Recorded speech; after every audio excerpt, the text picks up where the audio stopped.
welcome to Heritage Matters on WinFM for today, Friday, the 22nd of May, 2026. Today we have some guests with us, and they are coming from Nevis. We like to reach out to our brothers and sisters over there, because remember, we are one federation, and therefore we need to know what's happening on the other side of the federation. So we have with us today the folks from the Nevis Historical and Conservation Society, better known as the NHCS. And we have two representatives from the NHCS with us today. They are Teresia Herbert. They are Teresia Herbert and Isabel Byron. Okay, so they are in order, as we said. Miss Isabel Byron, she is the president of the NHCS, and Miss Teresia Herbert is the executive director of the said NHCS. So they are with us here today. Welcome, ladies. Thank you. Thank you. Okay. Now, of course, we need to know, what is the NHCS? Tell us about the NHCS. So the Nevis Historical and Conservation Society, it's one of the eldest non-profit organizations in the Federation. Most likely the oldest in Nevis. It would have been started in 1980. Okay. I'll let Isabel go into a little bit more of the background, and then I'll bring you up to speed. Okay, thanks for that. Thanks, Terry. Yes, the Nevis Historical and Conservation Society was founded in 1980 by a group of concerned citizens, mainly Nevisians, but there were some expatriates living on Nevis who were also interested very much in our history and our natural heritage. Some of the founding members were Mr. Arthur Evelyn, who was in the Nevis local government at the time, Mr. Spencer Byron, who became Speaker of our House of Assembly in Nevis. I think there was Mr. Bamin, we call him, I forgot his first name now, Swanston, also involved in the Nevis government. Those are the three names I remember. And Mr. Richard Lupinacci, who is with us. Many of these others, maybe all of them, have passed on. Mr. Lupinacci is alive and well and a very active member of the Nevis Historical and Conservation Society, former president for many years and acting director for many years. And he is still on our board. And we began in the 1980s, and we have continued since then. We've had a number of different directors, local people and sometimes persons living here, coming from North America or elsewhere, very outstanding directors who were curators of the museum and who originally were working for the Peace Corps in Barbados at the museum there, I think, were the Robinsons, David and Joan Robinson, and David was the director for many years, and we've had a good collaboration with our expatriate community and with the local community. We still are hoping that with time we'll get more of our local community involved and also more young people, those are the two of our aims. Speaking of getting more persons from the society, is there a membership availability for the NHCS, and how does one get membership? Yes, I'll let Terry speak a bit about that. Yes, so we are a membership-based organization of over 100 members currently. Membership fees are about $60 annually, and they can be paid via our website, www.nevisheritage.org, or you can drop in at any of the museums and complete membership.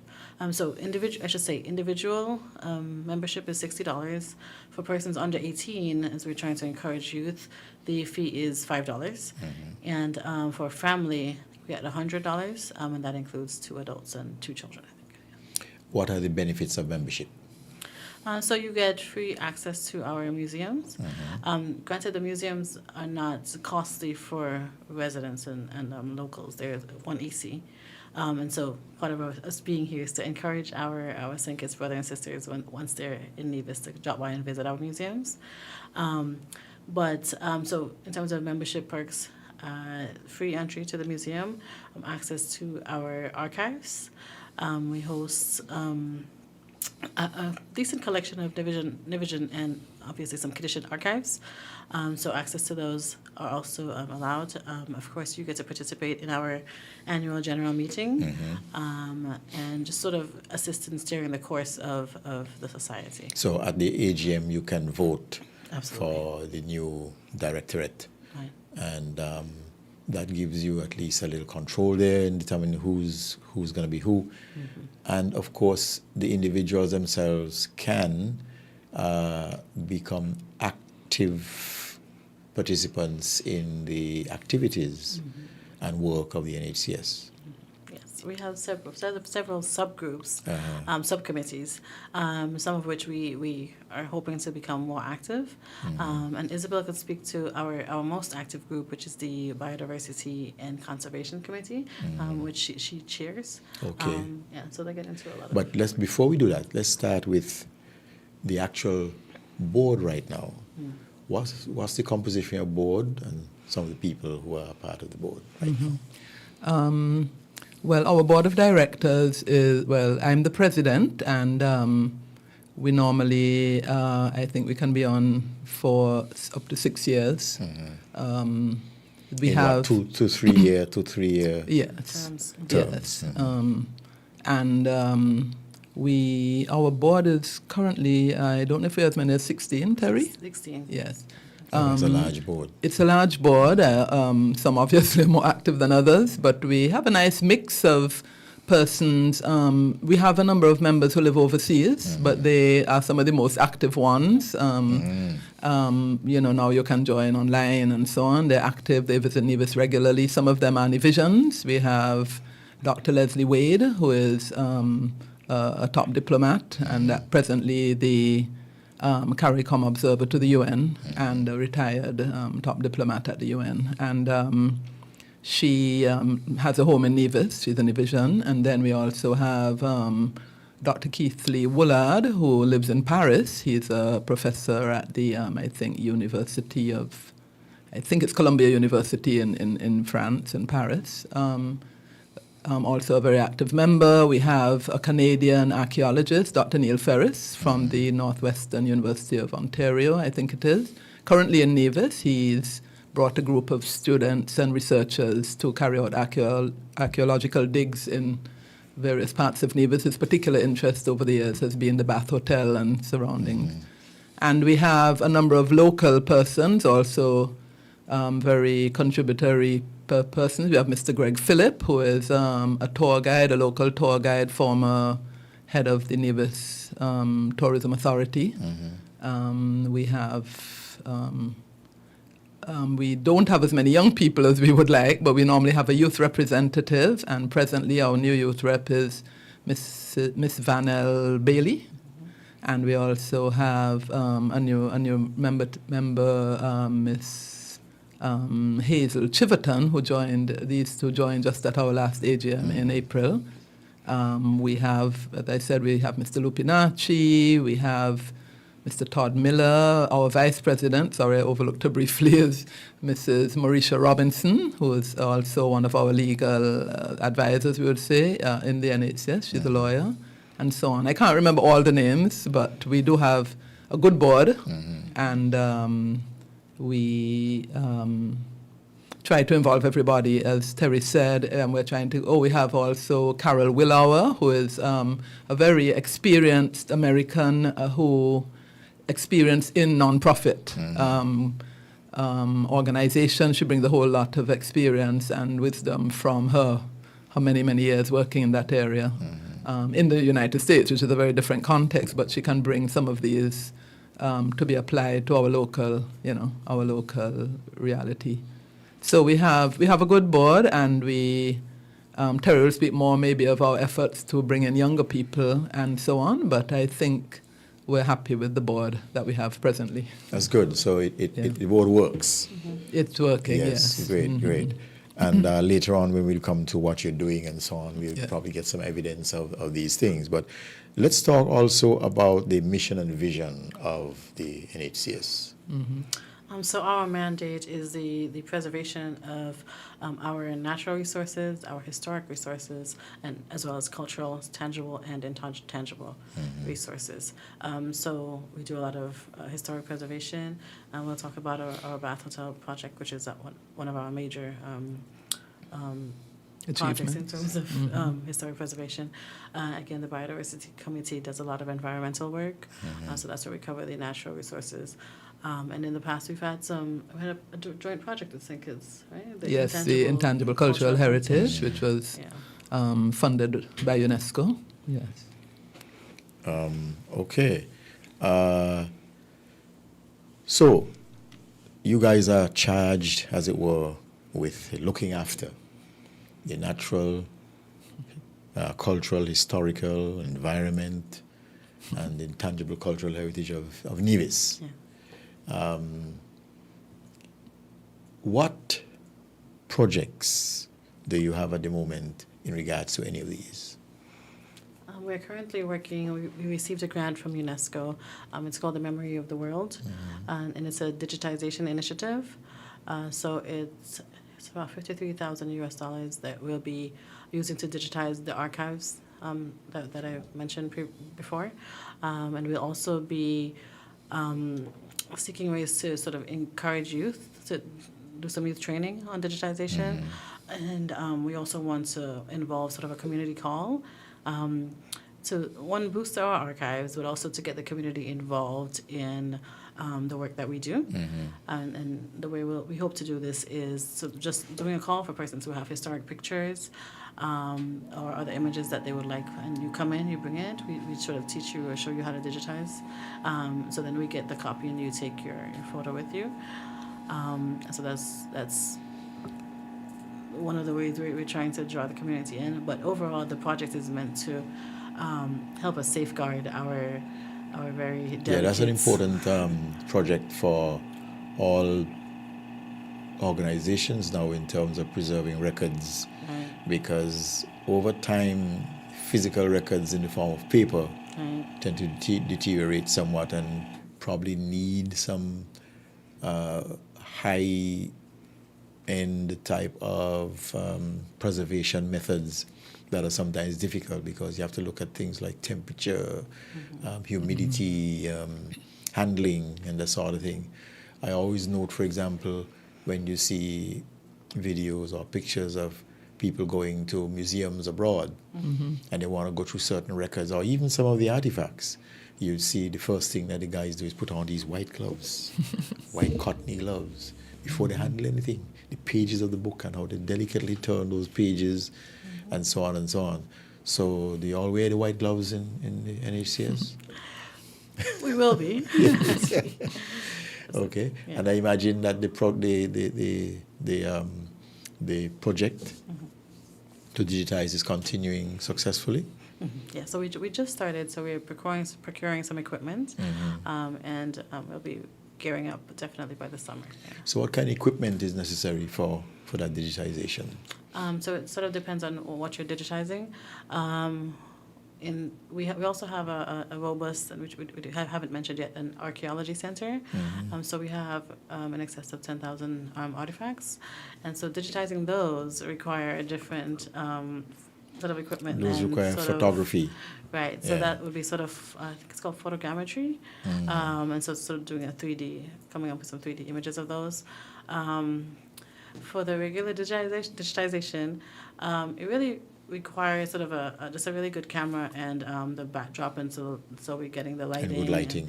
Yeah, so it's simple, but simple enough, but still requires. But time consuming. Absolutely. And time to set up your little props and how you're gonna get the best out of the image with the lighting and so on and so on. Yes, but one thing we've been looking into is sort of the use of AI now to sort of, a lot of those old texts are written in cursive. Yes. difficult to read, and so AI, some software has the ability to sort of draw out that text, Okay. and transcribe it into more legible. When you say that, I have been somewhat surprised of late that a lot of the younger folks know nothing about interpreting cursive or even what I would tend to say Old English writing. I remember when I was little, I used to enjoy writing Old English. A lot of people couldn't do that. Oh, you mean the script? Yeah, that's that Old English script with all those lot of curves and so on and so on. It's calligraphy, really. Calligraphy. Now, when we go to Brimstone Hill, there's on the cannons, there's an insignia there, the royal insignia. And when I ask people to tell me what the insignia says, they can't read it. They don't recognize the G and an R there. They think, kind of different letters. They don't see all those curls and swirls as anything in particular. But it's something which I hope you can think. Anyway, we'll come back in a short while after a commercial break. So see you at the end of that commercial break.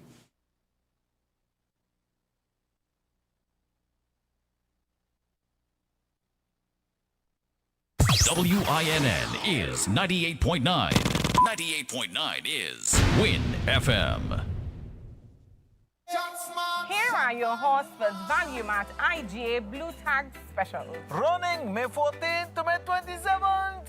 Nutella hazelnut spread is just $18.99. Essential everyday cream cheese bars just $7.99. Celeste pizza single serve $6.99. Morningstar meatless entrees just $19.99. Almond breeze almond milk $9.99.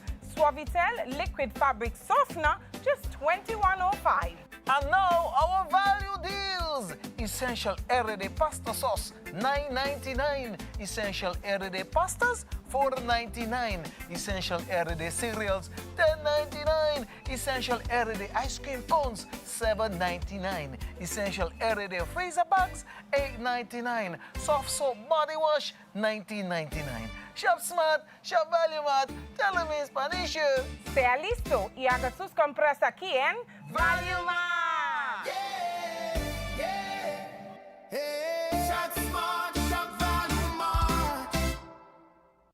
More than 42 million cars from 19 different car companies are being recalled for faulty airbag inflators. Repairs are fast, easy, and free. The problem isn't with the airbag, it's with the airbag inflator. Because the inflator can rupture, shooting shrapnel through the airbag, which can cause serious injury or even death. Don't risk it, fix it. Please contact TDC Automotive Division to find out if your Toyota vehicle is affected by the Takata airbag recall.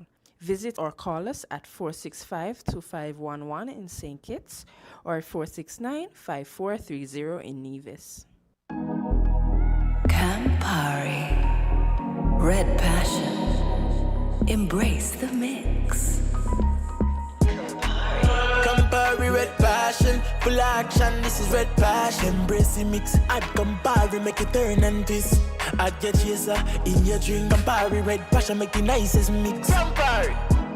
Campari Red Passion. Embrace the mix. Must be 18 years or older to drink. Drink responsibly.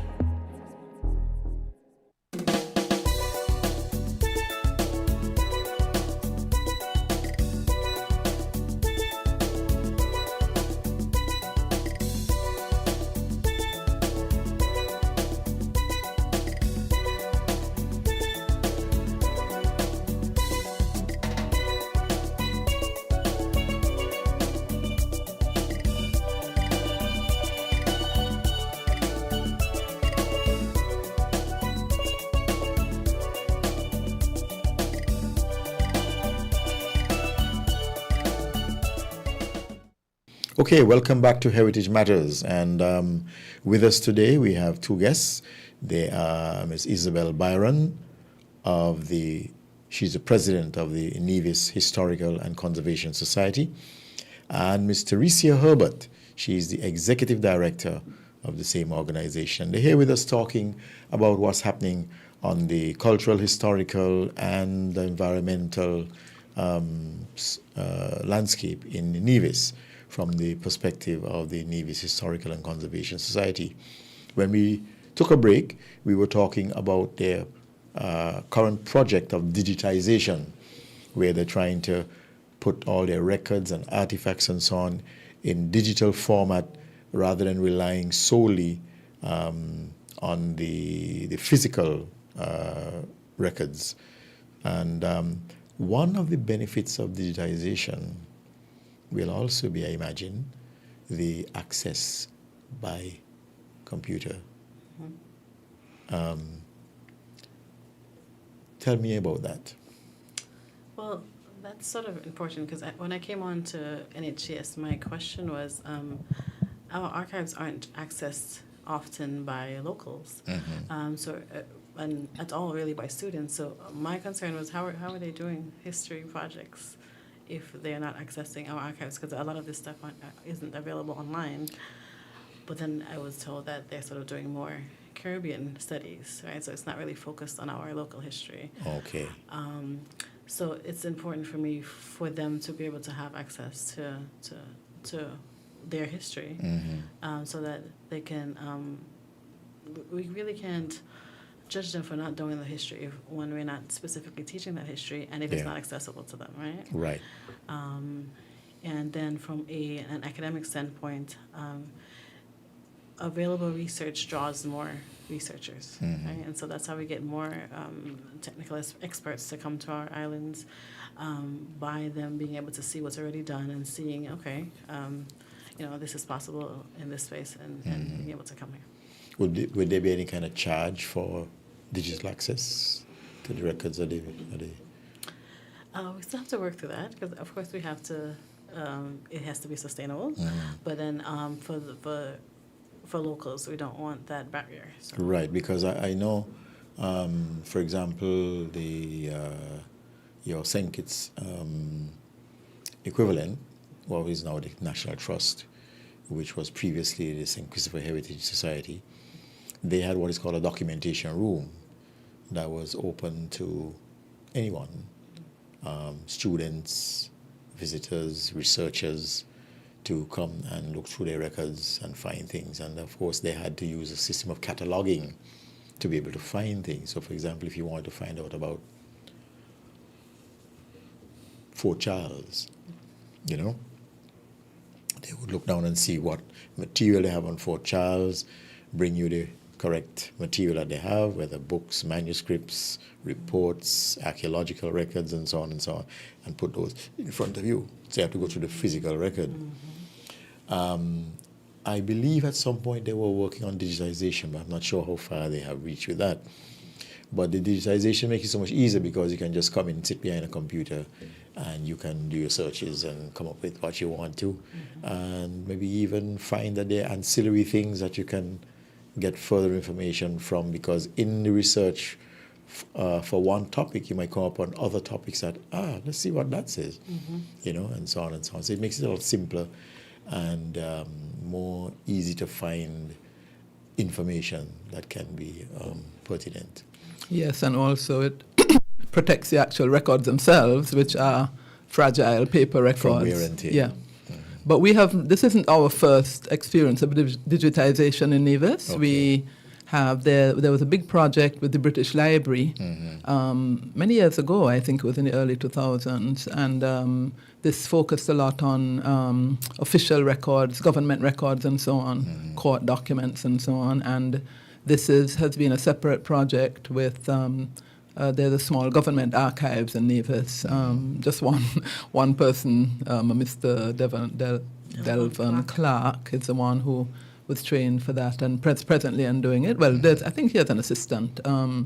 That's one thing. And then we have collaborated and trained a few of our staff and also, mainly staff, with the Hamilton College in the United States, upstate New York, I think it is, with which we have a relationship because of it was established, I think, in the name of Alexander Hamilton, and we have had, they offer scholarships to people from Nevis. I think one of our board members who I mentioned earlier, Professor Keithley Woolard was maybe our first scholarship recipient at the Hamilton College. And they have had a program, a few sessions, summer sessions, where they send down students from the college, and they do some digitization along with local persons and so on. So we have had that relationship, and those records have been online via the college. Now there's been, we're looking at how we can work along with the National Archives in St. Kitts to continue, our archiving and so on, in a more collaborative way. Several years ago had undertaken a very serious digitization. Yes, and I think that's continuing as well. Yeah, because it has to continue, because information continues all the time. Yes. And if you keep digitizing it as it comes, it's much easier than waiting until it piles up. Yes. But when you start the project, that's when it's the heaviest work, because you got to go back in all your records and find all the stuff and digitize. Yes. So we have an important archive, but it's true that it needs some, upgrading. And also, I think for a while we were the only office that had this air-conditioned environment, so it was important. And we have some copies of stuff that may be in the government archives too, but we had it. But now there's this other small government office in Nevis, and as I said, there's the National Archives. So I think we all need to work together to see how we can, because I think there should be some collaboration to ensure that, because we are a federation, St. Kitts and Nevis, so it's important to have, although you have, the Nevis end working on their specifics and the St. Kitts end working on their specifics, yet they should come together to form one melting pot. Yes, and then there are the church archives. Many churches have their own, the church records, I should say. They were the original record keepers. Exactly, and some very important records are there, and those things often urgently need digitizing. Yes, because many of them are really crumbling. And so on, And we last year or year before had the very important preservation of the archives from the St. John's Anglican Church, the Fig Tree Anglican Church, famous above all because it has a record of Lord Nelson's marriage. And that document was there and considered a great attraction for tourists, particularly British tourists. And there's the 1805 Club, which is a club of Nelson aficionados and so on in Britain, who were very anxious to have this preserved properly. It's already somewhat damaged, to be honest. So there was a collaboration between the Historical and Conservation Society and the 1805 Club, who financed it. But the whole register was sent to Britain to a famous institute called the Borthwick Institute in York, and they have the whole art of preservation of very old paper, and they preserved the entire register. Was carefully restored and repaired, including the Nelson marriage wedding. And last year, very shortly after or before I became president, there was a whole. It was a visit by the people from the Borthwick and the 1805 Club, and they returned the register with a whole ceremonial thing that we did back in March last year, Terry, I think it was. So it's now in some sort of encasing? Yeah, it's there, yes, I think, but it's being returned to the church. And I think people can access it by visiting the church and asking to see it. I don't quite know the whole regulation. But I hope it's not. It is encased. It's encased, Because you don't want people to be holding it and touching it. And They also have a copy of it as well that people can sort of access, so you're not touching the original. Yeah, good. Yeah, because unfortunately already the actual Nelson one is somewhat damaged and so on. But in addition to that, there's a whole lot of other fascinating stuff in that archive, in that register, And a friend of mine, she's from Nevis, but she grew up in England, and she has, as she got older, she became increasingly interested in her Nevis heritage. And she lives in York. She happens to live in York. And when she heard about this project, she knows the people at the Borthwick, because I think she had done some research there. And she was very interested, not so much in the Nelson aspect of it, but in the lives of the people who lived at the time, and particularly enslaved people. Very often enslaved people are not baptized and included in a register, but there were some who might have been and so on. So you can get fascinating bits and pieces of history of the time. And I think it's from the 1700s. It dates from the 1700s up to the 1800s. I can't remember the width of it, but the breadth. But it's a very interesting document, and the fact that it was in England and there would be a copy there. She was trying to encourage even locally Caribbean people, and particularly Nevisians who were interested so they've created a sort of fig tree register local group of Nevisians and maybe Kittitians in the area of Yorkshire, York. There are not so many in York, but maybe nearby in Leeds and places like that, to see what they could find. And I had helped a little bit when you were speaking about calligraphy, transcribing, and it does take a because yes, you know, and even there you saw sadly a lot of pages. You know, you couldn't even sometimes pages. It wasn't easy to read the full page because of deterioration or fading. You know, but all very interesting. For all kind of things. For instance, names that no longer exist in Nevis, you know, were present then and so on. So very important work, as you said, for preservation. Right, and that's good. When you talk about the registers and the names of slaves and so on, I find the exhibit at the Cottle Church is very, and of course for those listeners who don't know the Cottle Church, it's the ruins of an old church in Nevis, which you can probably give us a little history of, rather than me giving it. But what I note there is that there's a list of the names of the slaves who helped to build the church. And so on, and that's significant, and they are all listed there and placed on the wall for people to look at. Did that information come from the NHCS or from the records of the church? I would imagine more the record of the church, but I also imagine that some of the history of the gentleman who built the church, who was Mr. Cottle, I forget his first name, would have been perhaps, in the church and possibly in our archives as well, you know. Yes, and that church is famous because it was built in the 1800s, not that long, maybe before emancipation. And it was the first church where enslaved people were allowed to worship at the same time in the church at all, because for a long time slaves weren't allowed to go to church, you know, and then they could worship at the same time as their masters, the gentry. Yes, you know, I don't know, I can't recall, Terry, whether to sit on the other side or maybe, very likely, but before they were never allowed to worship together. And they had to have their own little separate thing. And this was not like a main parish church, because the main parish church would have been St. Thomas's Church, Fig Tree, which is considered to be the oldest church in Nevis. But this was on an estate, and a few of the estates, because they were quite far from the parish churches, and in those days you didn't have cars or good roads and so on. So and increasingly, I think, as it became, I think this was one of the efforts during the call for emancipation, for them to appease. You remember the planters were trying to avoid emancipation by appeasing in various ways.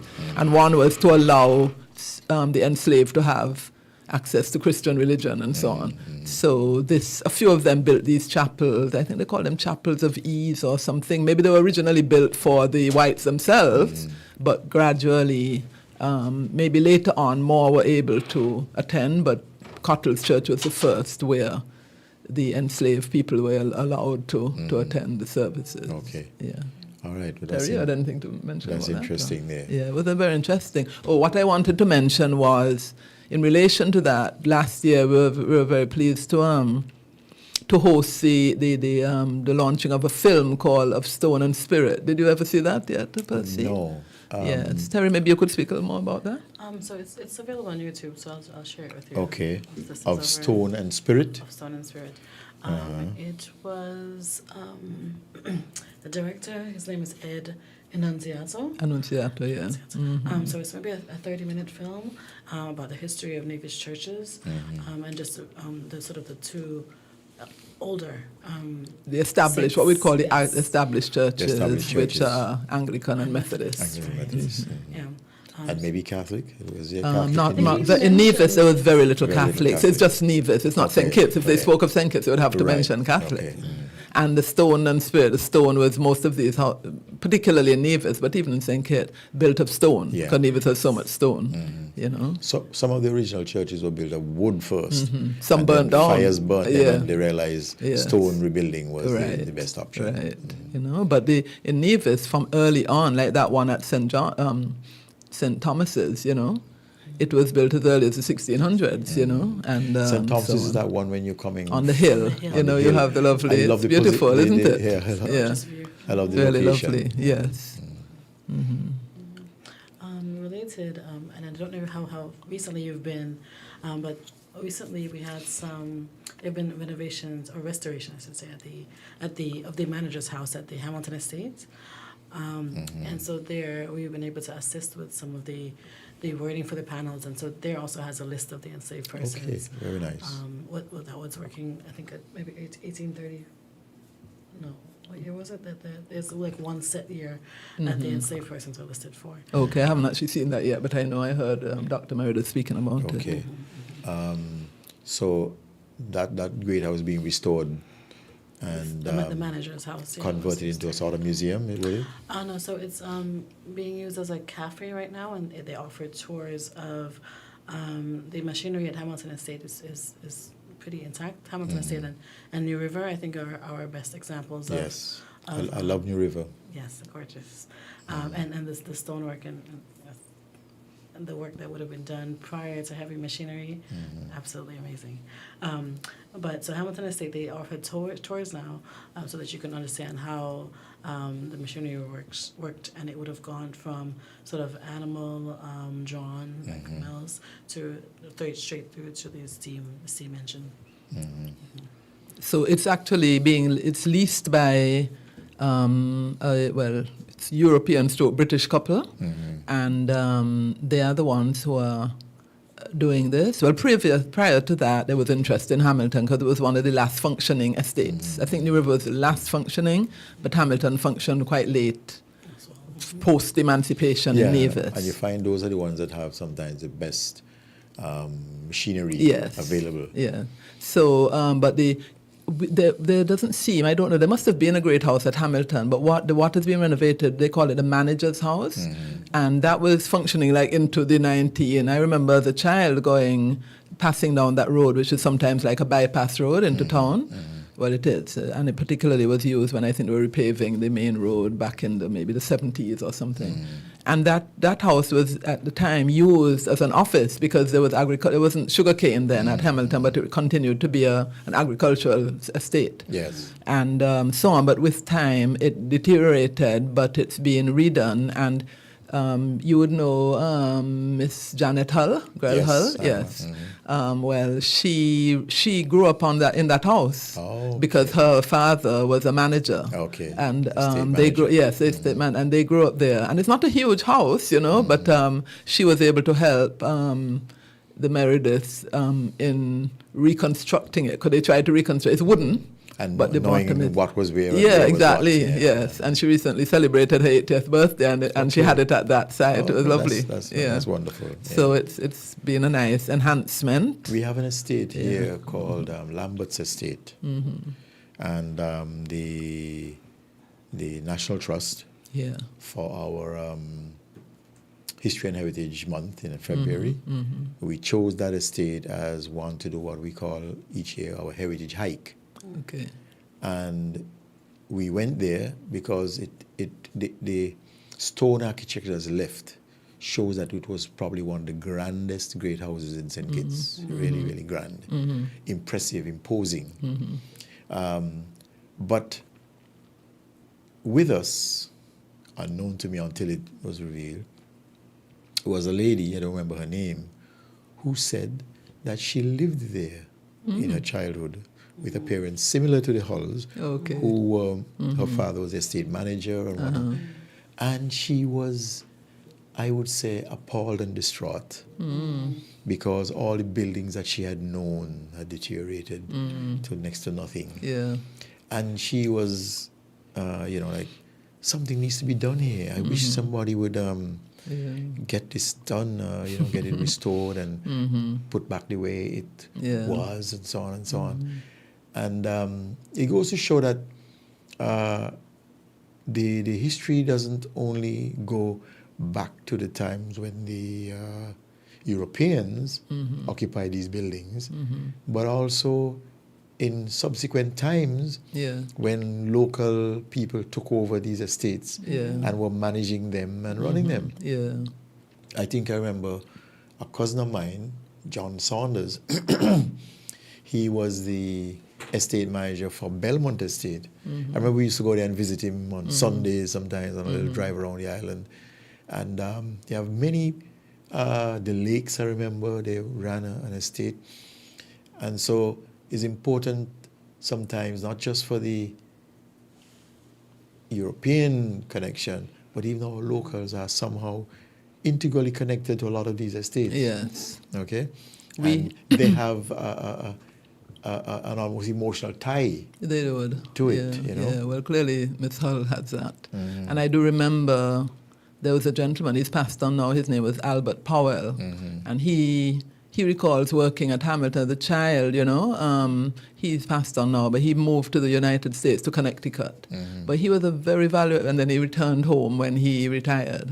And he was, you ever heard us speak of him, Mr. Albert Powell? He was a very valuable source of information for us on previous efforts to do work at Hamilton. Because he remembered as a child going there to, often children didn't go to school much beyond 12 years old then. And he was a highly intelligent man, but they were just a poor working family who maybe worked on the estate. And I wasn't there then, but I do remember that he was very valuable in telling them what it was like then in the 50s or the 40s, you know, when sugarcane was still grown in Nevis and so on. So I think a lot of his information maybe informed even some of the work now being done at Hamilton. The trouble is, of course, and I know that at Hamilton it was, there's some local people who worry a bit because this is a couple who are not from Nevis, you know.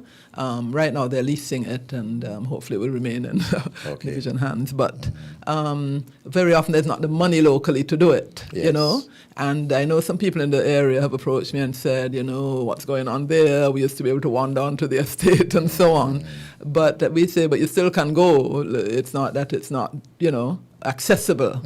But the trouble is, if it had remained the way it was, it would eventually just ended up a heap of stones over time. And a lot of deterioration has happened since interest was expressed in doing it back in the 80s, I know. Because I had a cousin coming from England, one of my mother's cousins, and her husband was an industrial archaeologist just by training, I mean, not by education, but he had a passion.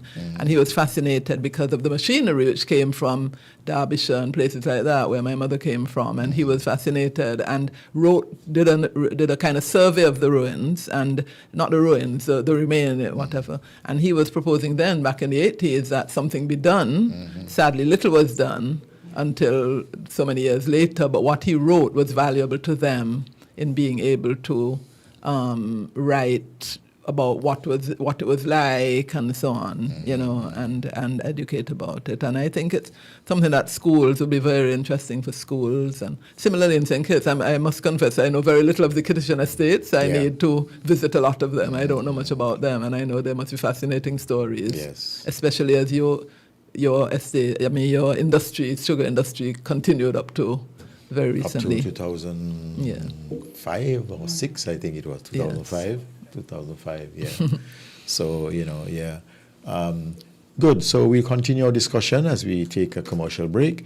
And just to let our listeners know that if you wish to call in to make a comment or ask any questions, just to participate in the show, you can call at 466-0989 or 662-0989. That's 466-0989 or 662-0989. We'll be right back after this commercial break.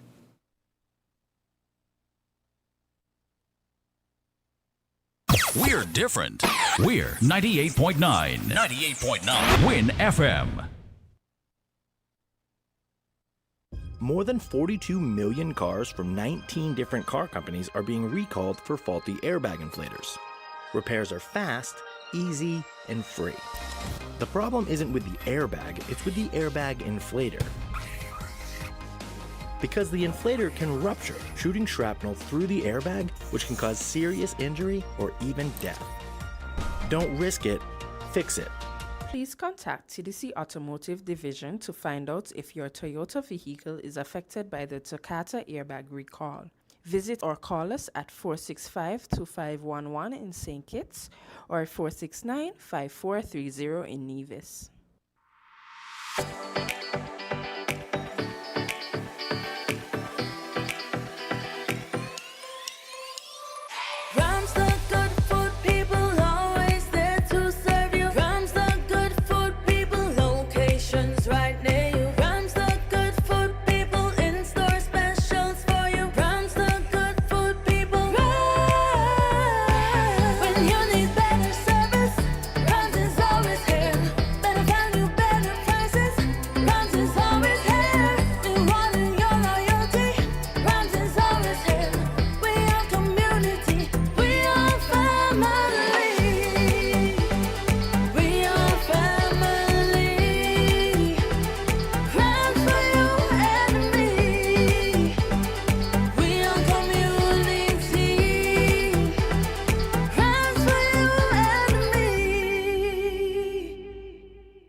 Build with us at Hostels Building and Nevis Centers. We don't just sell materials, we help you build your dreams. Whether it's a new home, a renovation, or a DIY project, we're here to make it happen. That's why we say, build with us. From foundation to finish, come to our stores where we have the best in building materials, hardware, tools, paints, expert advice, and more. Whatever you need, you can count on us. So if you're ready to get started, build with us. With Hostels Building and Nevis Centers, you're not just building a structure, you're building a future. Let us help you create something amazing. Dream with us, plan with us, grow with us, build with us. Come build with us at Hostels Building and Nevis Centers today. Build with us at Hostels.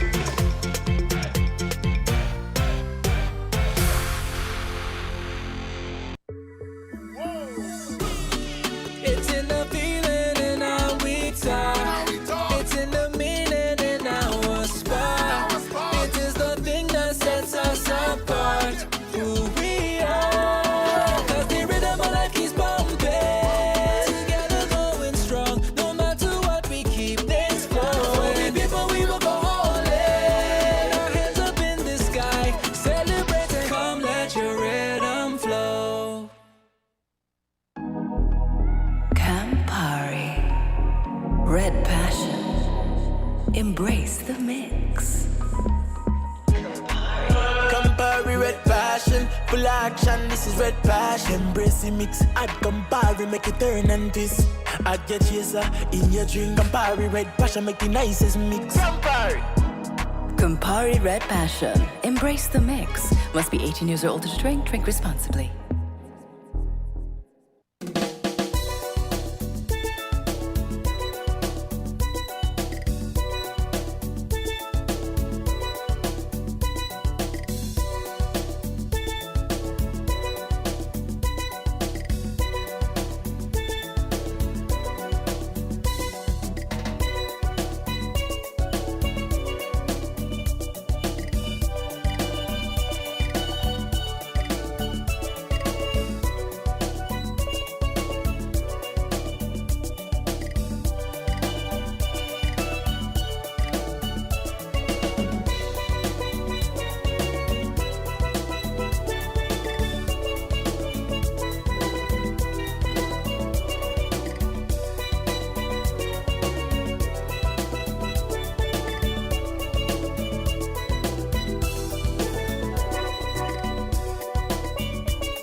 Okay, welcome back to Heritage Matters.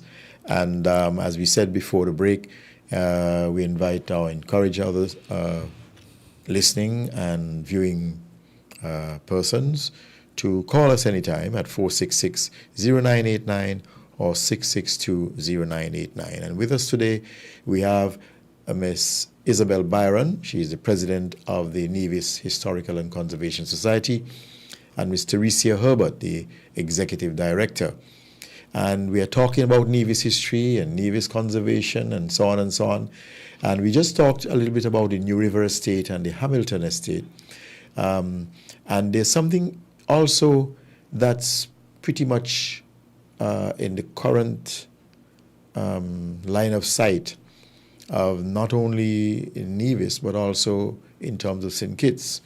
Our National Commission for UNESCO has been undertaking a project to update what is called the tentative list, the UNESCO tentative list of heritage sites.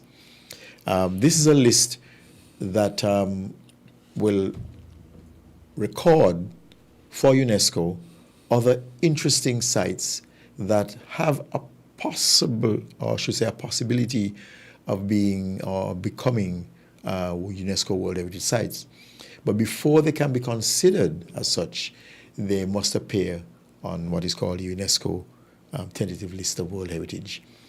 And one of the sites that has been proposed as part of that tentative list is the Bath Hotel and Bath House in Nevis. Tell us about that site and about the efforts, because there's a lot of things that can be required for it to be a World Heritage Site. Of course, it's a Nevis heritage, so it's a national heritage site. But what is currently being done to make sure that it meets the criteria for UNESCO World Heritage? Well, a little bit about Bath Hotel and the Springs.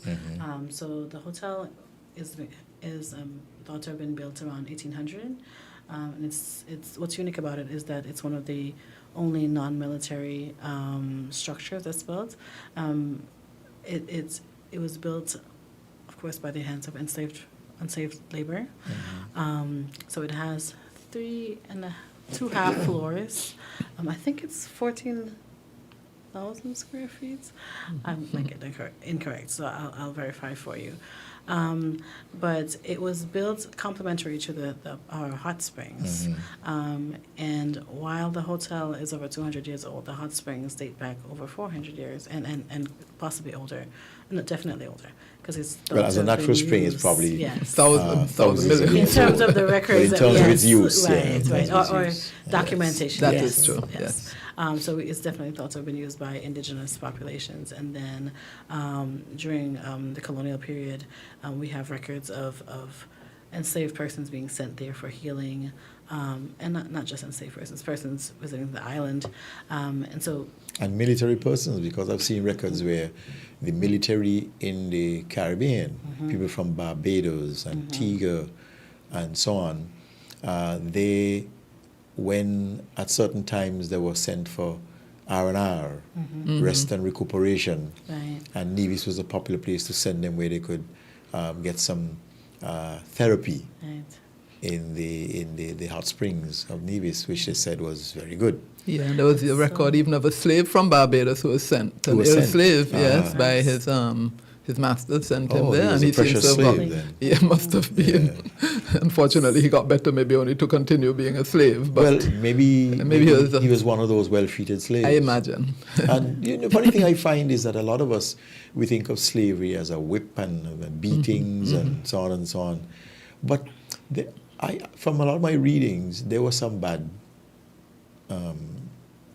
estate owners.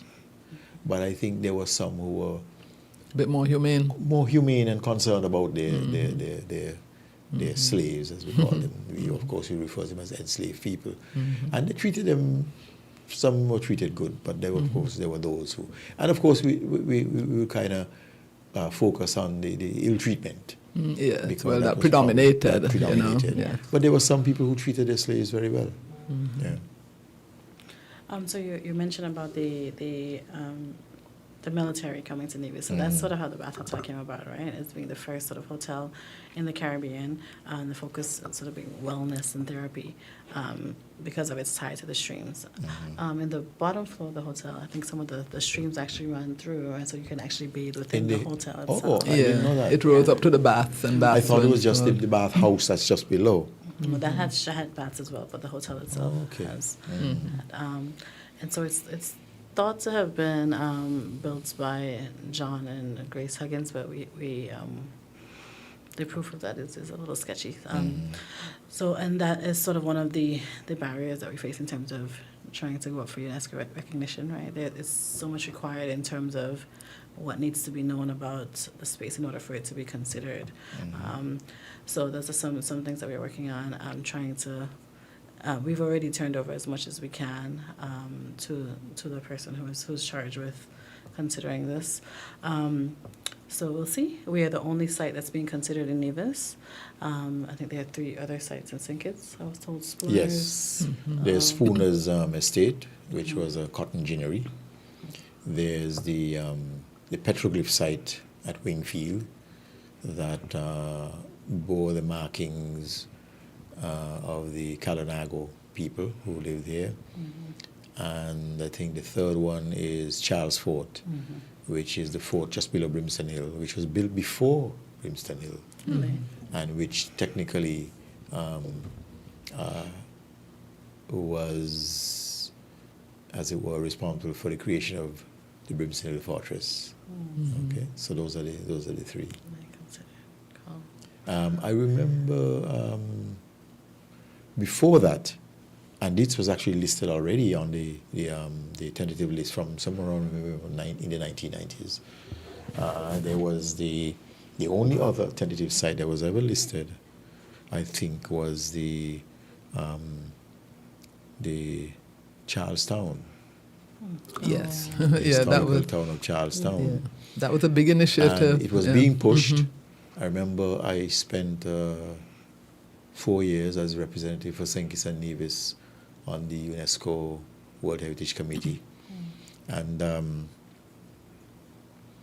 the question of, and a push was being made to get the Nevis site of Charlestown seriously considered for upgrading to World Heritage status. But I think in that push, the folks who normally do what they call the advisory bodies of UNESCO, the IUCN and I forget the other one, and it's the other one that really came to Nevis to was it ECOMOS? ECOMOS, that's right, ECOMOS. ECOMOS, they came and they carried out their normal survey and inspection of the site to look at its features and condition and history and whatnot, and to make a sort of judgment on its suitability. Yeah, they talk about authenticity and integrity. And those are 2 words that are key to the whole question of World Heritage Sites, authenticity and integrity. And in their examination of Charlestown and the sites and the standouts that were part of that listing, they found that a lot of the sites had been altered, too much altered by modern progress, and therefore it lost its authenticity and integrity. As a whole, but part of it included the Bath Hotel and so on. But as a whole, it failed to meet the criteria. So, but the suggestion was made that there are individual things in Nevis that could probably be looked at as possible sites that can qualify on their own. And the Bath Hotel was identified as one such.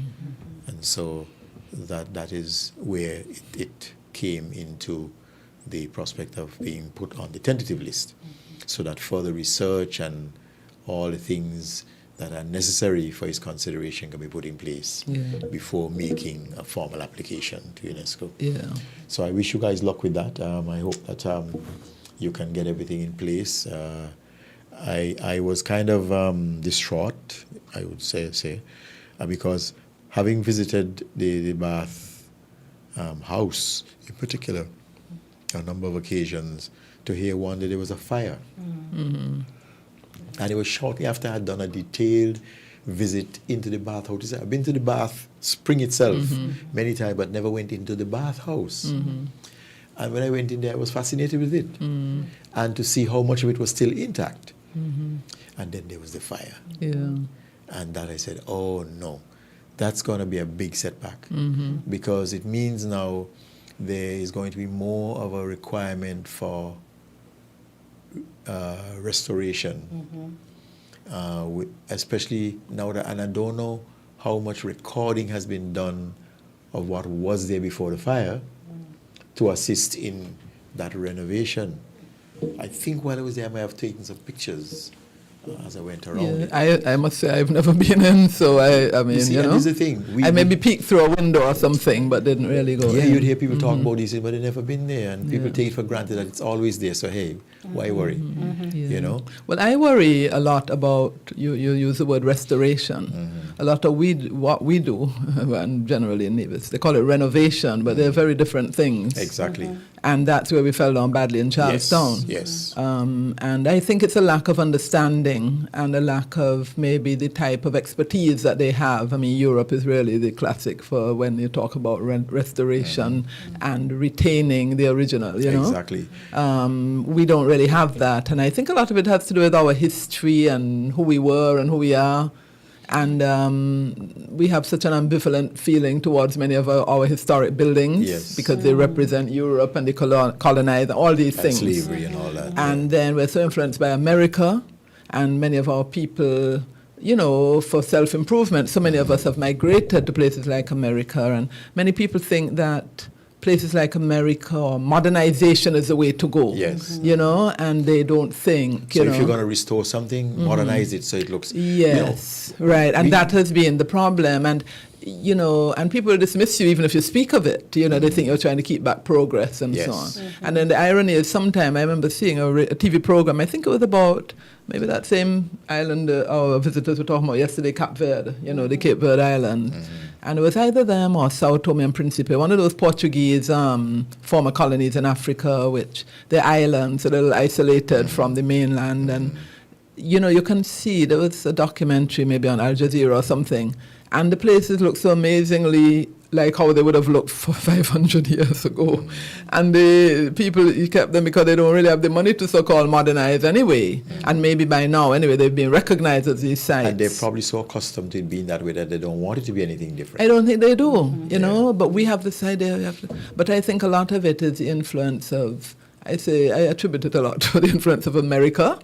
And they have a whole different, you know, it's different. Yeah, because you see, you know, though America had history way back then and so on, America is always about change. Yes. And the new world kind of very thing. much creating a new world. Yeah, creating a new world. And the original peoples there were not people who had big structures and so on. They had a very important culture and philosophy and everything, but many of them were nomads. They moved across the Great Plains. So there wasn't much. Yes, the indigenous people. I think the ones who had most structures were those in places like New Mexico and so on, the Pueblo people and so on. But the type of lifestyle they had in many cases, just like in Australia, the people didn't leave much traces of any, you know. So these people came from America, from Britain and Europe, and said, "Oh, we're going to create a new world here." Yeah. But even there, they have towns like Boston and so on, I think, which are very historic and all that. But it's all about new and more and achieving and so on, you know. And there's not been a balance, you know. What filters down to us, you know. So I think that's been the issue, and maybe it depends on the local understanding of what is history and what history means and appreciation of it or not. Yeah, you know? I think, like you said, many persons have had ambitions of preserving, in inverted commas, sites. But their idea of that preservation was to fix it up, you know. And so they spoil the whole idea of its integrity and authenticity by doing that. And that is, as you said, some of the things that were found in Charlestown when e-commerce went in. They found, for example, there was a church that had been renovated. Yes. And it was a lot of modern facets were put in it. Yeah. The courthouse. Yeah. As a matter of fact, it's my understanding that when they came to the courthouse, which was one of the sort of last that they looked at, they were like, oh, now this looks like an authentic building and so on. And they were thinking at last we have something that, and then they went inside. And apparently there was a project in there to restore and renovate that building. And they used steel columns inside to support the old structure rather than using the original architectural features. And as soon as they saw the steel structure, they were like, oh no. In other words, they've spoiled it. You see? But I think that there is, we aren't sort of, that pride isn't instilled when it comes to our Caribbean, our vernacular architecture. And then we saw it recently with our recently completed project at Bath Hotel, which is outside of UNESCO, funded by the U.S. Embassy. But in terms of the skill set to restore something, that requires a special set of skills, and finding persons who are around to do that. And it was difficult to find, but if there's not a lot of restoration being done, you can't sort of fault persons for not knowing the skill set. I think, but there was in St. Kitts, there was like a stone masonry workshop maybe last year or so. Yes. Yeah, so I think we definitely need more of those. Yeah, because Brimstone participated in that because we are now trying to get back. We had before, but one of the chief ones died and the others left. And in fact, the person who conducted the workshop, who was the instructor, was a former employee at Brimstone Hill in the stone masonry field. And that came off, and we got some new guys on board who we sent to that training. And it's a dying art, which the Ministry of Culture has been trying to keep alive. And so they're the ones who organize. Mr. Pierre Liebert, Director of Culture, he organized that. And I believe they may have some more coming up. Okay. So if Nevis is interested, keep your eyes on it. And if I hear of any, I'll probably give you a heads up so that you can try to participate in that. But it's very important because some people think it's just a matter of splattering. For example, we now think that, well, when I say we, people in general think, for example, if you're going to restore a stone wall, you just get some cement.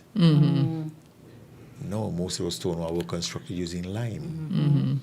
And for UNESCO to consider it as an authentic piece of architecture, it must be constructed with the same materials. Exactly.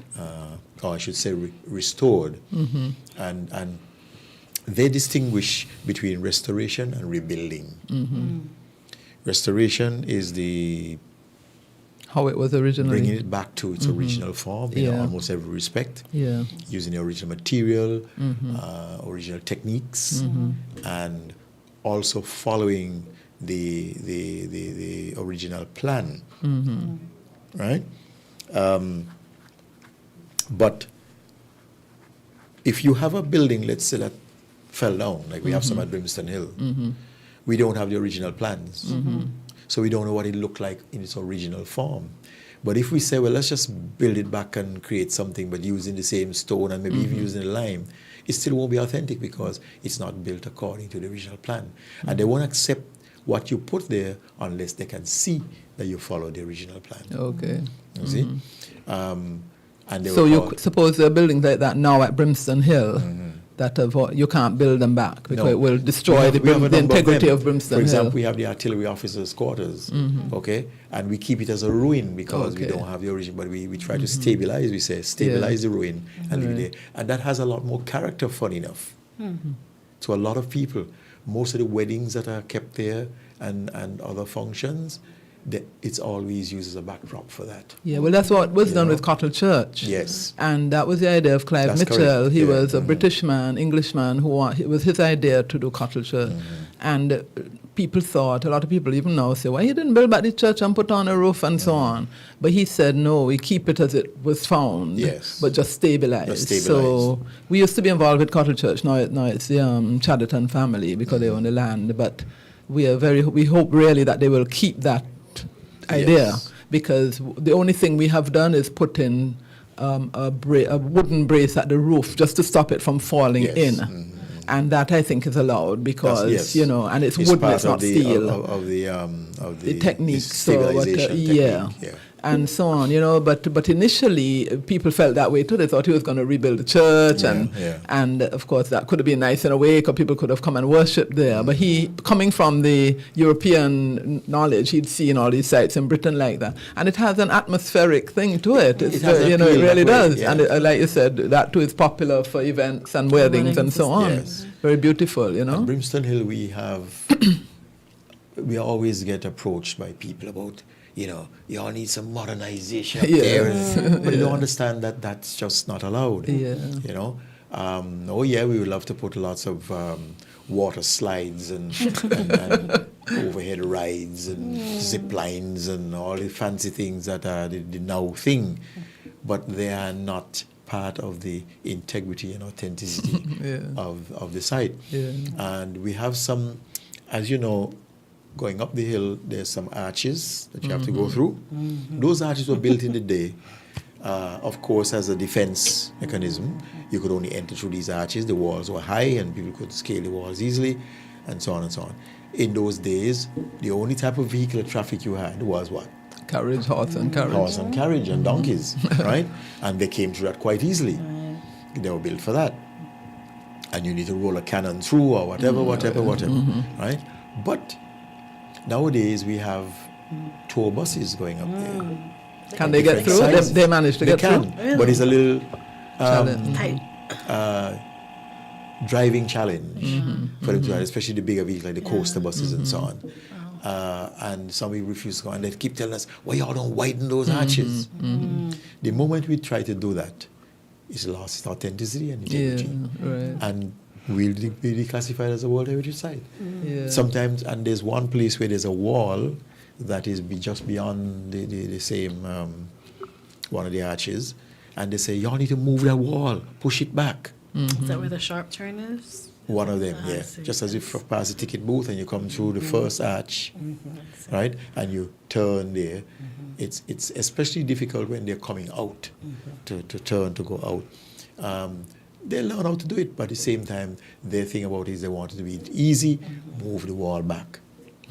If we do that, lost it. And we have to try and explain that over and over to people, which of course they don't understand, but we might have to find ways around it. For example, we have been considering for a long time, but you can think of things, but it takes time and money and planning to get these things actually become a reality. But what we're thinking of is perhaps moving the access of vehicles from the hill itself and leave them at the bottom of the hill so that they will come. But then the question is now, how do you get them at the top? So you have to create some sort of shuttle service, which means money in capital providing the type of vehicles that can do the shuttle service and whatnot. So these are things that are hard to do, but they're being considered. So we'll come back after a short commercial break, and we continue our discussion on World Heritage Sites and the Nevis end of things.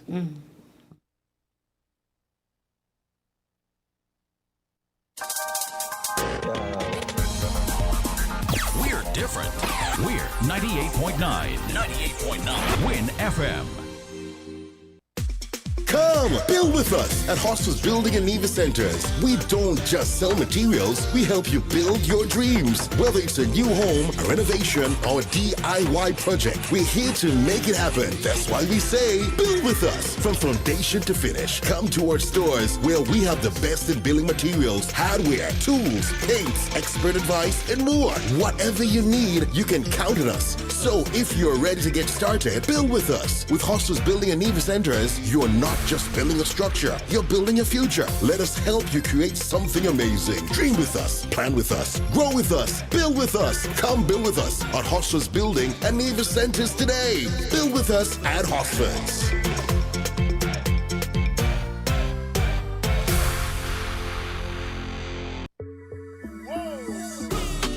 It's in the feeling in our we talk. It's in the meaning in our spot. It is the thing that sets us apart. Who we are. 'Cause the rhythm of life keeps pumping. Together going strong. No matter what, we keep things flowing. We people, we will go all in.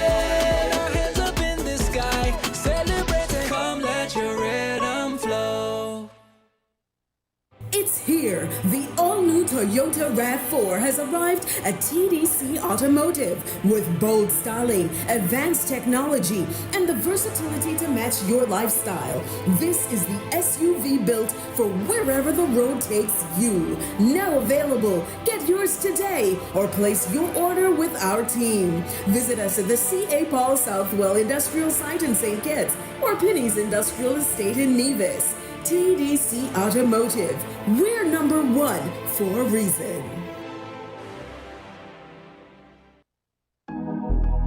Campari. Red Passion. Embrace the mix. Campari red passion, full action, this is red passion. Embrace the mix, add Campari, make it turn and twist. Add your chaser in your drink, Campari red passion, make the nicest mix. Campari!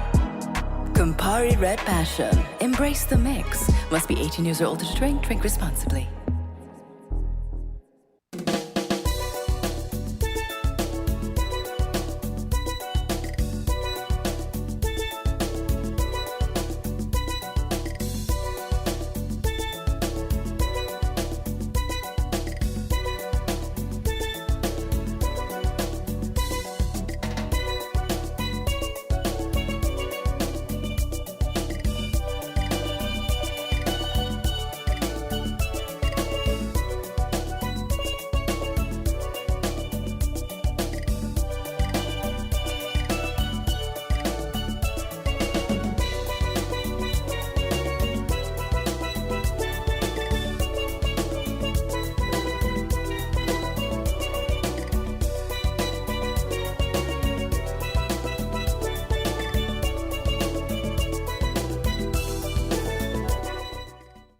Okay, we're back on Heritage Matters, and as mentioned earlier, we have with us today Ms. Isabel Byron, President, and Mr. Ricia Herbert, Executive Director of the Nevis Historical and Conservation Society. And they're here with us talking today about the efforts in Nevis at the preservation of the natural, cultural, historical, environment aspects of Nevis. And just now we were talking about the Bath Hotel and the efforts that are being made there to put that on the tentative list, the UNESCO tentative list, for consideration after development of the site to become, hopefully, a UNESCO World Heritage Site. Not an easy thing to do, but it's very challenging, and hopefully they can meet all the challenges and make it. What else is the Nevis Historical and Cultural, the Nevis Historical and Conservation Society doing? So outside of UNESCO, we recently completed a restoration project at the Bath Hotel. Mm-hmm. This project was funded by the U.S. Embassy through their Ambassadors Fund for Cultural Preservation. Mm-hmm. We receive... I hope that restoration was done in authentic... as much as possible. And I think that was one of the things that we needed sort of the community to understand, that it was, in total we would have gotten $400,000 US, and so I think persons were expecting sort of a grand, gorgeous space, and that's not really modern, right, and that's not really what restoration is. And also with the size of the hotel, $400,000 can disappear pretty quickly. Exactly. Right? Probably, and it needs more. Probably right? 2 rooms. Right. And it constantly needs work. So the first phase of the grant was, which was $100,000. It was really for stabilization of the hotel. And then the second phase, which is what we just completed, that was to sort of bring it into more increased functionality.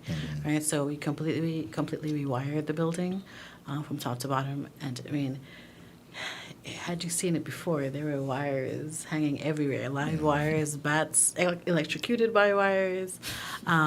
So that was a huge undertaking. We would have resurfaced the ground floor, changed the trim on the windows and doors.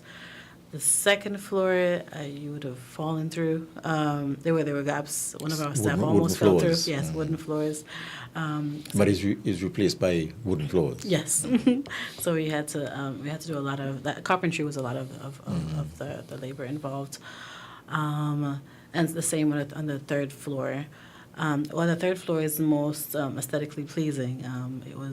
It just because it was sort of where the ballroom is. And that was the entry. The third floor was the entry. Yeah? Oh no, the grand entry floor. is actually the bottom floor, the first floor. okay, So if okay. you're coming up from the Springs, the pictures of the hotel that you usually see, Yes, it's on the ground okay, floor. all right. But you can enter through the third floor from the bath plane side. Because I remember I went to a function there some years ago for History and Heritage. Evening with the Arts, you Yes, called Evening it. with the Arts. That was a lovely thing. And I think you had on some kind of... I had on the uniform of the 4th West India Regiment. Oh, wow. Yes, it was very nice. that served that Brimstone. That was Hill. nice, wasn't it? Yeah. Commitment to the cause. And I think you all need to get that going. Yeah, I think we need to Yes. to start it back.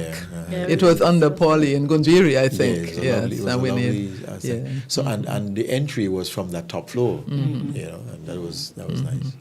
Yeah. So we at the end of January, we would have sort of invited the representatives from the U.S. Embassy, and we had a ceremony to sort of just honor the work that we would have done. We should have invited you, Percy, and we overlooked that. I think you might have been on the list. I would love to attend these things. So I will make sure you're Okay. And so that's sort of complete now, and so the building is legally held, or because the Ministry of Tourism is the legal custodian for the Bath Hotel. So now it's sort of in their hands to sort of figure out what the future. I remember some years ago it was actually used as a place for government offices, wasn't it? That was actually part of the problem that led to sort of. And I thought that would have created a problem because I'm sure they probably renovated it in some ways that AC created- to and all of accommodate that. the Yes. modern requirements. So that is of a big office- challenge of presently, offices, even. yeah. Yes. Yeah. So the use of the space and doing it in a way that continues to preserve the integrity of the Yeah, building. because you can restore a place to its original. I remember in Barbados, for example, there are a lot of old buildings that were also turned into government offices and other things. And then when they started their push to, I guess maybe the same exercise of tentative lists and so on, and creating a listing of heritage sites in Barbados. They undid some of what was done. Undid a lot of the work Yeah. that was But done. it's Some of the buildings, for expensive. example, yes, it's expensive. So, for example, and laborious. For example, some of the buildings were plastered with modern cement plaster, and so on and so on. You have to chip away And at all that. chipped away all of that to expose the stone below. That was the original building, and restore it.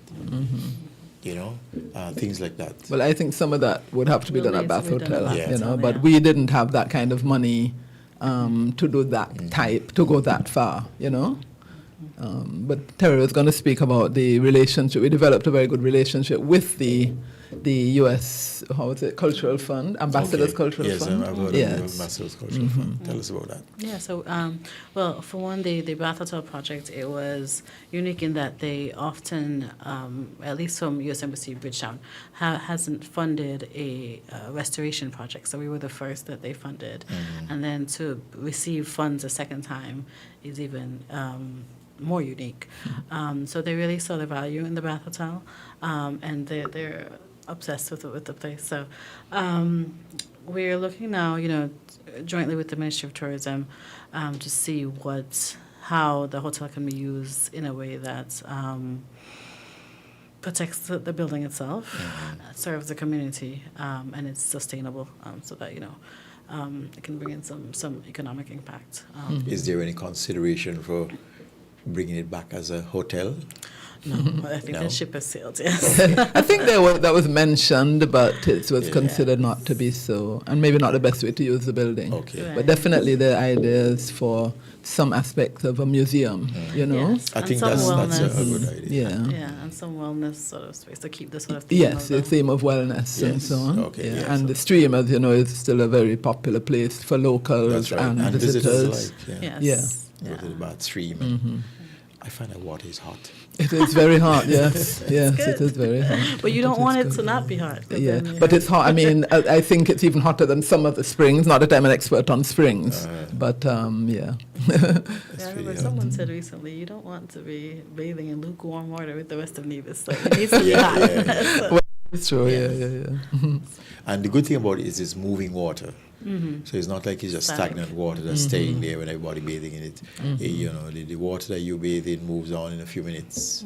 You know. Yeah. And No, it's a key, an integral part of the whole life of Nevis, really. The bath. I'm not a big frequent person there, but not because I distrust it or anything. I'm more of a sea person, but people really, it's really a culture, and particularly of the village people, it's integral to their whole, you know. Yeah. Yeah, I'm definitely a frequent goer. Yeah. That's good. But anyway, the Cultural Ambassadors Fund has offered us some more funding in another area, right? So we're looking to apply. We submitted a grant recently for some more funding. As you know, the U.S. is celebrating their 250th year anniversary this year, and so we also have Alexander 1776. Hamilton, right? One of our museums is the Alexander Hamilton Museum, which is adjacent to our Museum of Nevis History, and so we've come up with an idea for some funding that could maybe assist us in upgrading our museum. So we'll see. We have to wait and see if that one gets funded. Sounds good. You guys seem to be on the ball and making some progress there. Something I wish we were doing here, getting more funding sources. I'll have to contact you guys about the Ambassadors Fund and how to approach them and so on, since you have obviously successful experience with them. Okay. What about something I was going to ask you about? How does apart from funding by funding agencies, how does the Nevis Historical and Conservation Society raise funds for its activities and projects and even just its normal existence? Yes. So the majority of our funding comes from our museums. So we operate almost 3 museums currently: the Museum of Nevis History, the Alexander Hamilton Museum, and coming on stream is a Maritime Museum of Nevis History. It was formerly the Nelson Museum, but now we're sort of expanding into more Nevis maritime history. So that's where the majority of our funding comes from. Well, not the majority. Our majority of funds come from project funding. So grants, we do a lot of grant writing. But our day-to-day is funded through the museums. And then our membership, but membership doesn't really bring in as much as we'd like.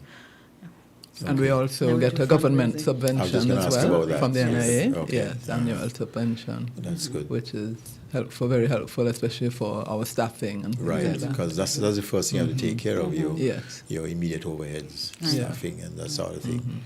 So that's what I was wondering about, where you get the funds for that from. And then we have other fundraising initiatives like the Jumbo Sale, which is our primary fundraiser annually. We do that. We also have couple of things, as you said, the Evening with the Arts is a good thing, but not going to bring in lots of money, but still. And then another thing we do, or we used to do, and it was popular, this is linked partly to our large expat membership, because many of them have lovely gardens. So we used to do a house and garden tour, and that brought in quite a bit of money. Okay. We haven't done it much. I think since COVID, a lot of things kind of faded away, and they need to be revamped. But we have been able, at least I propose that we also included on the tour local gardens by local people and so on. Lots of local people say, I don't want people to come and look at my house and so on. But we have some beautiful local gardeners, and I was able once, I was very pleased with myself then, because we had a local man in the village next to where I live in Morningstar, Brown Pasture Village. And he was a wonderful gardener, and he actually got featured by, I think, some visitors to the island came, and they featured him in one of these British gardening magazines. His name was Merritt, Mr. Merritt Decent, I think his surname is. I can't remember his surname now, it's terrible.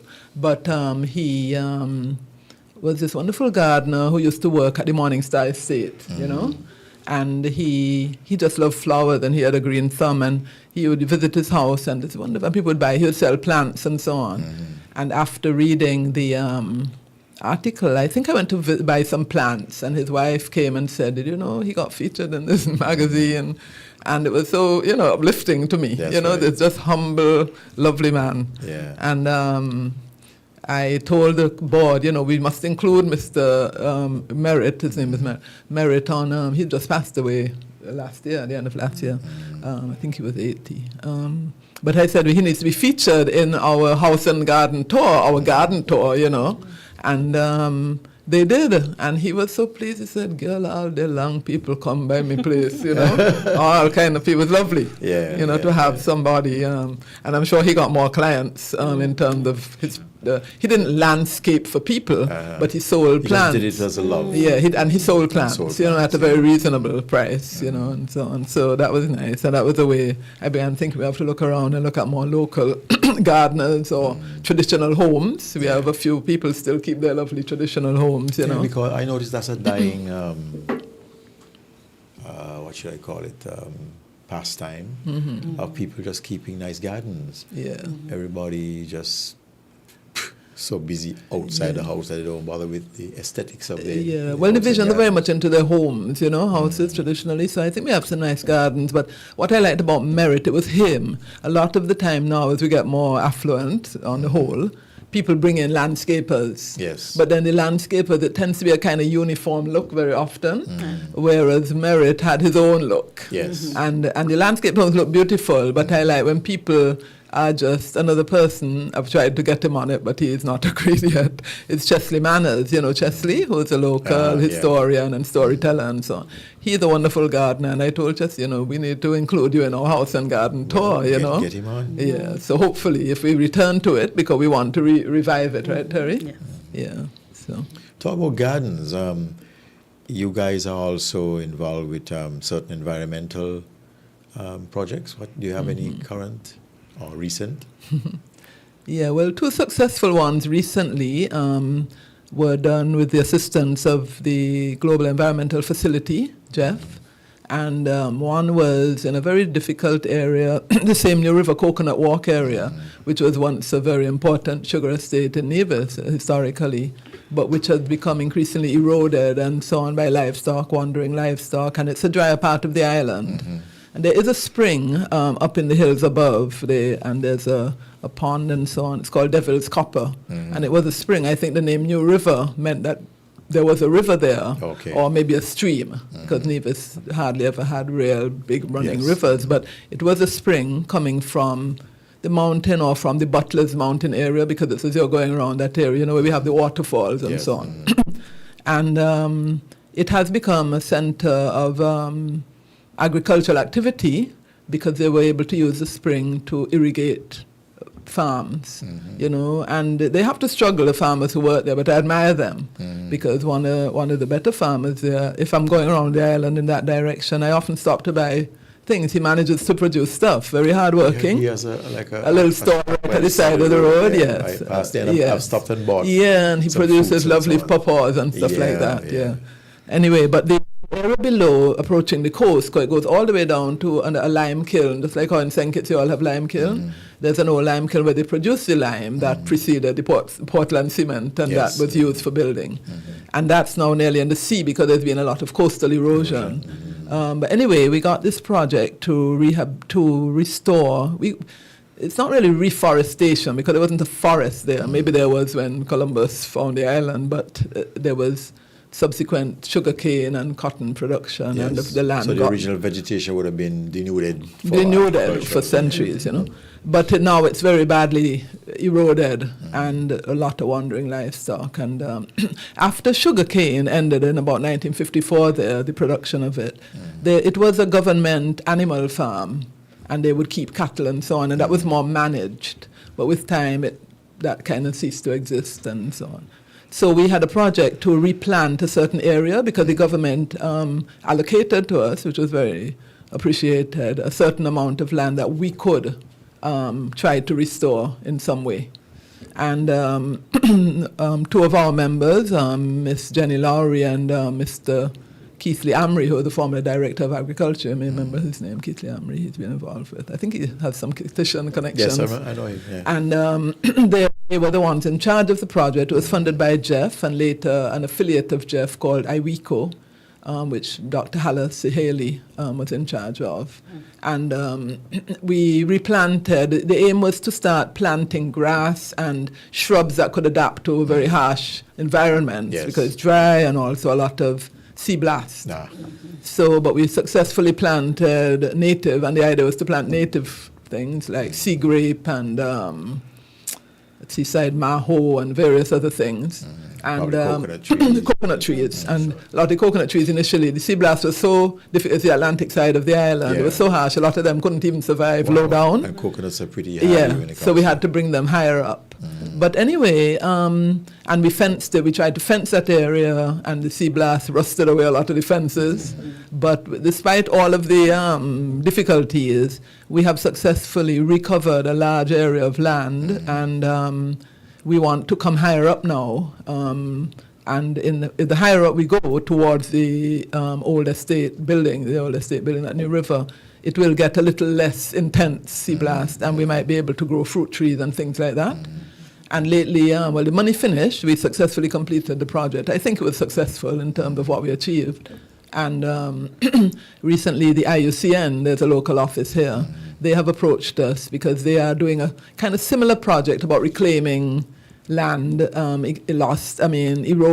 and so on land in St. Kitts and Nevis. And Miss Nikita, is it Brown, I think? And Melvin James, who you'll remember from the Agriculture Department, both work there, and they are interested in working with us and giving some more. They more are prepared to give material like more fencing, maybe more robust fencing material, things like assist us with work, digging holes for trees and things like that. So we're in the process of working out how we could continue working with them. So that's been a good project. And then another one is we are very concerned about preserving our remaining wetlands in Nevis, which are highly endangered, threatened by development, mostly hotel and so on. And and also some in private ownership, and there are all these issues that confront us. But we did get funding. Again, I think it was partly from the IWECO and then later from the U.S. Forestry Service and a project they had for the Caribbean called NICA or NICA.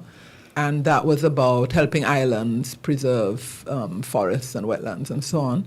And we successfully cleared the Nelson Spring wetland, which is historic as well as, yes. Because I know there was a project there was a project. Because it had been left. Yeah, it had been left, but above all, it was invaded by the invasive cattail, southern cattail from North America. That huge reed that looks attractive, but and we suspect it was brought in developed by landscapers, not realizing, I suppose, how invasive it could become. And it took over that area, which used to be in my childhood a beautiful place with a spring and coconut trees. And there are lovely pictures of it. And the coconut trees, of course, were invaded by lethal yellow disease, sadly. And then there were the cattails. And after a while, the spring seemed to disappear because these cattails just suck up practically all the water, all the land, and so on. And with the funding we got, we were able to clear a large part of it. We were hoping to eradicate the cattail. It's very difficult to do so. Yes, has to be managed. The roots under there just spring again. And it's easily dispersed in the wind, the flowers and seeds. So, we had to, but it was done. Jenny is a trained landscaper and botanist, and Mr. Amri had a lot of knowledge of, he moved from the agricultural side now to the preservation, conservation side. So that has been done. Again, we needed government support for that, and we got the support of the Mr. Ernest Stapleton, who at the time was in charge of, I think it was the ministry that dealt with, I can't even quite remember what area, but anyway, he was a supporter of that and so on. And we cleared a large area, and now the good thing was we worked with a local group called the St. Thomas's Improvement Group, which is a local community group in that parish.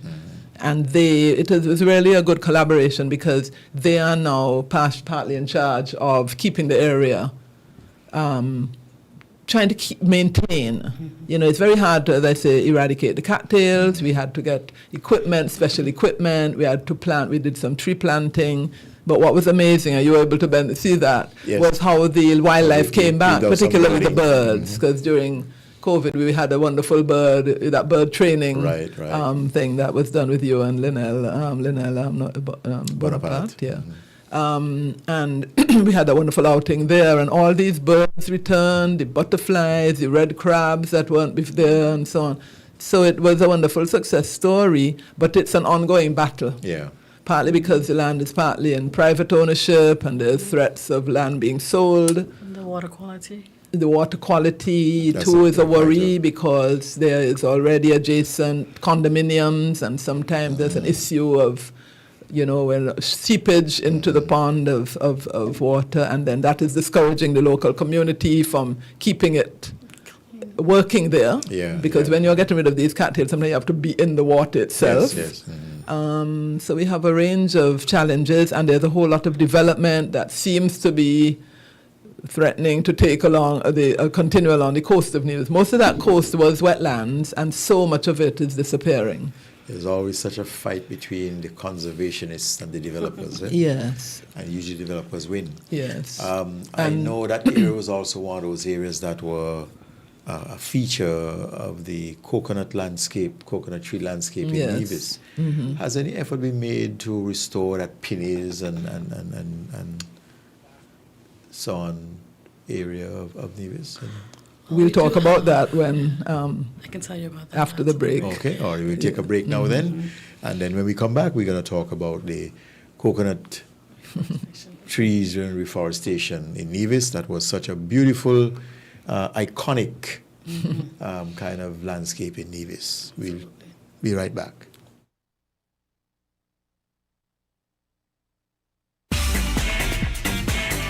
Found the sound 98.9 WIN-FM.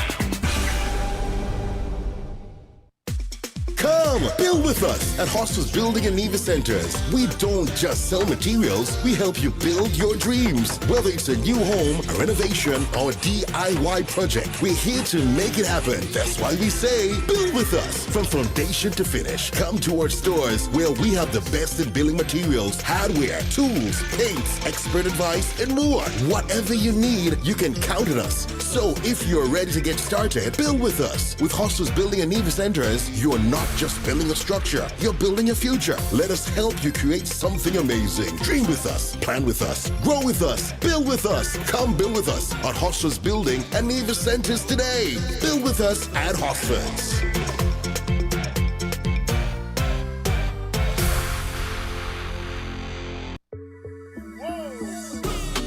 It's in the feeling in our we talk. It's in the meaning in our spot. It is the thing that sets us apart. Who we are. 'Cause the rhythm of life keeps pumping. Together going strong. No matter what, we keep things flowing. We people, we will go all in. Our hands up in the sky. Celebrating. Come let your rhythm flow. Campari. Red Passion. Embrace the mix. Campari red passion, full action, this is red passion. Embrace the mix, add Campari, make it turn and twist. Add your chaser in your drink, Campari red passion, make the nicest mix. Campari! Campari Red Passion. Embrace the mix. Must be 18 years or older to drink. Drink responsibly.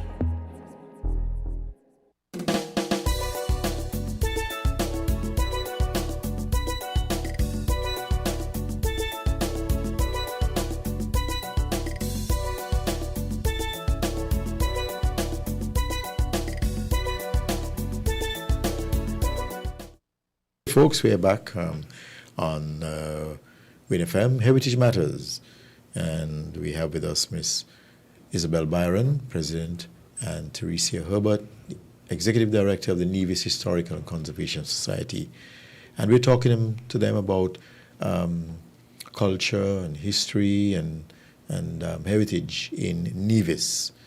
When we left for the break, we were talking about the coconut trees, and we want to go a little more into that, because I seem to remember that some of the most iconic views of Nevis were the days of those coconut trees. And then, as Ms. Byron had mentioned, we had this very devastating disease that affected both St. Kitts and Nevis, where a lot of, if not the majority of the coconut trees were wiped out by the lethal yellowing disease.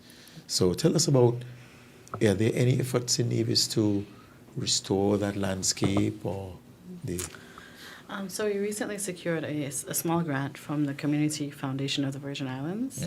The grant is actually, it's called the Judith Toll Grant. And Judith Toll would have been an environmental advocate who would have worked in Nevis for way before my time. I know her. She was involved with the Heritage Society, it was then. And the Island Resources Foundation, I think she established that. Yes. So I did not know this when I applied for the grant. So when they approached us to give us the grant, they told us that she would be very proud of the fact that NHTS is continuing the work that we've been doing. So this grant specifically, we're hoping to do some reforestation at Gallows Bay, which is between town and Bath Village. Like so, town and Fort Charles. The beach right there by the ferry area. Yes, that. Right. And so it's sort of more controlled space, and then we have to consider sort of private ownership and those sort of things. So we've chosen there, and we hope to plant at least 100 disease-resistant coconut trees, and as well as some mangroves and some other shrubs. Behind the other reason that area was chosen is because that's the bogs, right?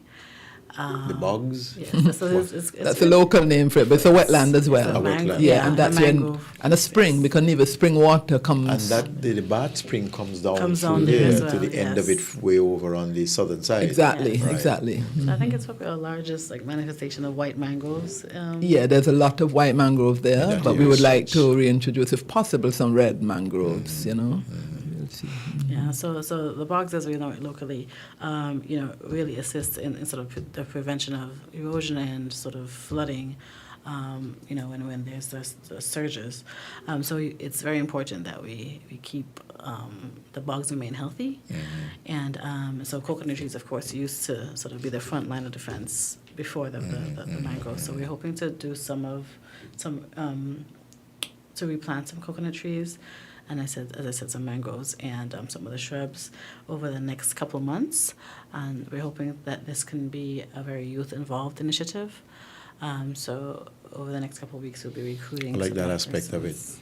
Yeah, because some of the young persons around would not have seen the coconut tree lined beaches as they were, and so they are not familiar with that nostalgia that we all feel when we think of Pinnis. So the first part of that would have to be some sort of education about sort of the culture, our coconut tree culture in Nevis, as well as the environmental importance of the trees. And then, teaching them how to plant and take care of the trees so that they can, survive. And then the planting needs to be continual, because that's sort of what happened in terms of the lethal yellowing. We never sort of continued the planting, right? Yeah. So now they're just all gone. So that's the hope. And so we'll hopefully be completing this by November. Okay, sounds good. Because years ago, Nevis produced copra, that we would send to Dominica for processing into coconut oil and so on. I don't know if we'll get back to that, but coconuts now are still a valued product. They're very expensive. One coconut can cost you a lot of money in the market, and people use coconut so much in our cuisine, bakers and so on. Right, and even along the roadside in the Pinnies area, I've passed coconut vendors who are selling coconut water and jelly, as we talk about. Yeah, and people are making coconut oil, which is very, yes. Yeah, so it's good to hear that effort is being made. I have a little problem in St. Kitts when I look around and I see that we have a lot of coconut vendors, but the coconuts, they're imported. Yeah, and now you all, and St. Kitts has such wonderful soil, you all could produce so much. So we lost a lot of our coconut trees, but nobody ever made an effort to replant the coconut Well, the trees. thing is, it was discouraging to replant because of the disease. That's true. But what they did at Four Seasons and so on, they invested in some, I think they're antibiotically treated or something. But that's an expensive thing, you know. But interestingly, I told Terry this. On my land, there were few coconuts that did not get the lethal yellowing, and the coconuts on my land, not that I had a lot, never got it. So I know Mr. Amri, when we were doing the project at New River, he said he would like some of those because they seem to be resistant. Somewhat resistant. And I still have some, and a few other people, I don't know, it seemed like there were certain coconuts that managed to, resist. And so... Yeah, I think there were some varieties that seem to have... so we're hoping that those may be good for planting, you know, and so on. Okay. Terry, I just wanted Terry very quickly to speak about something else we're trying to bring back, so to speak, or strengthen, and that's our pottery industry, our local pottery industry. Yes. So just a few words on that, Terry. So we secured a grant from the Caribbean Culture Fund, and we currently have, well, the first part of the grant was to bring, because part of it was sort of an inter-Caribbean focus, so we worked with the Newcastle Pottery. You know, we have Miss Elmina George, who's our national treasure, one of our last potters left.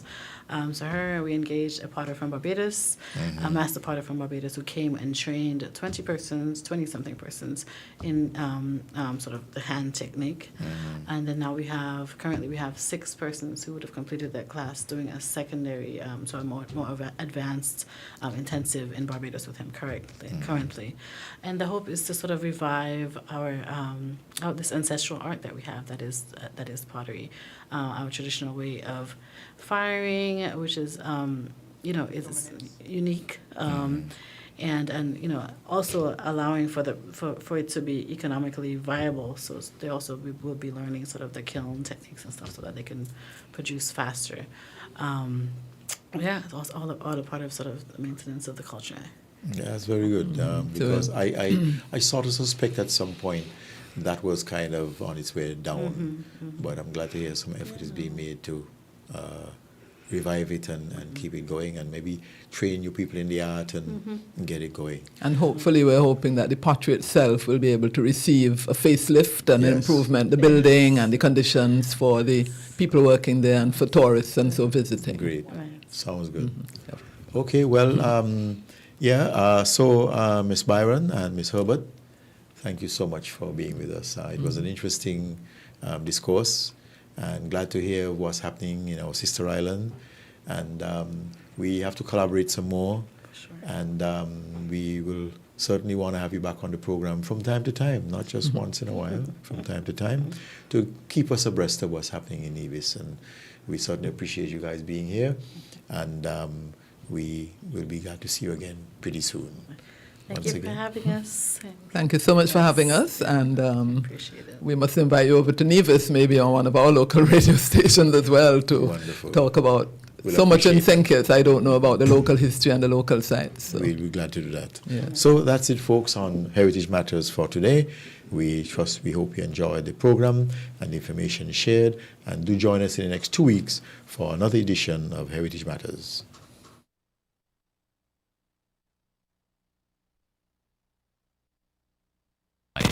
.9 is Win FM. Campari. Red Passion. Embrace the mix.